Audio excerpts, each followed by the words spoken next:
The doors of a Paris courtroom open, cameras flashing, and suddenly the story flips from fear to control. Kim Kardashian walked in knowing every eye was on her, and this time she wasn't running from the narrative, she was shaping it. Before we go any further, hit that subscribe button and turn on your notifications, because this is one of those stories that keeps unfolding in unexpected ways. What made this moment striking wasn't just the testimony itself. It was how carefully it was staged. Kardashian openly admitted that she planned her courtroom appearance as a deliberate statement. Not subtle, not timid, but bold. Almost confrontational.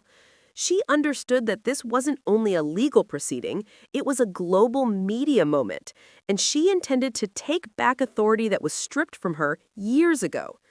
Her choice to appear in court wearing millions of dollars in diamonds became the most talked about detail.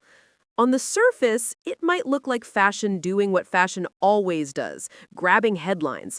But dig a little deeper and it feels more like armor. Diamonds where once there had been terror. Confidence worn on the outside. In her own way, she was saying, "You didn't take this from me forever. Maybe you never really did."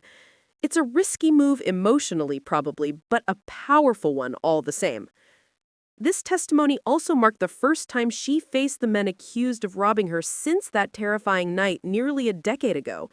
Coming face to face with people tied to that level of trauma is no small thing. Even for someone used to public pressure, this kind of moment cuts deeper. You can imagine the weight of it, the memories rushing back, whether she wanted them to or not. The robbery itself happened in Paris during Paris Fashion Week in 2016. Disguised as police officers, armed gunmen forced their way into her residence. She was restrained, threatened at gunpoint, and robbed of millions of dollars in jewelry. It wasn't just a theft. It was a violation of safety, space, and trust. Events like that tend to ripple outward long after the headlines fade. In the years following the robbery, Kardashian spoke about how deeply it affected her emotional state.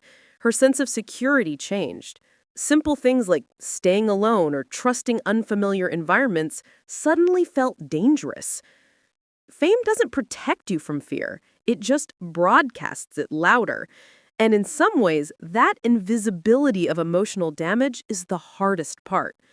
So when she stepped into court years later, it wasn't an impulsive decision. She knew the media would be relentless. She knew every outfit choice, every expression, every sentence would be dissected online. Jewelry experts even described her appearance as intentional image control, a visual form of resistance, not denial of the trauma, but a refusal to let it define her future image. The trial itself dragged on, delayed by legal complexities and time, stretching nearly 10 years after the crime occurred. That kind of delay tests patience and belief in justice. Still, when the verdicts finally came, 8 out of the 10 suspects accused of the robbery were found guilty.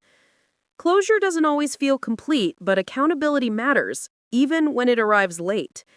What stands out most here is the deeper message.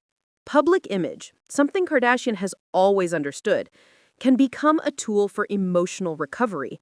She didn't erase what happened. Instead, she reframed it. Trauma survivors often cope in different ways, and sometimes facing fear head-on, reshaping painful memories into moments of control, can be incredibly empowering. High-profile trials sit at a strange crossroads. They're about justice, yes, but also symbolism. Clothing becomes language, silence becomes statement, and delayed accountability, while frustrating, still carries weight when it finally arrives. In the end, Kardashian's courtroom appearance wasn't just about a robbery verdict. It was about turning victimhood into visible strength, about standing in the same story but on different footing. Stronger footing.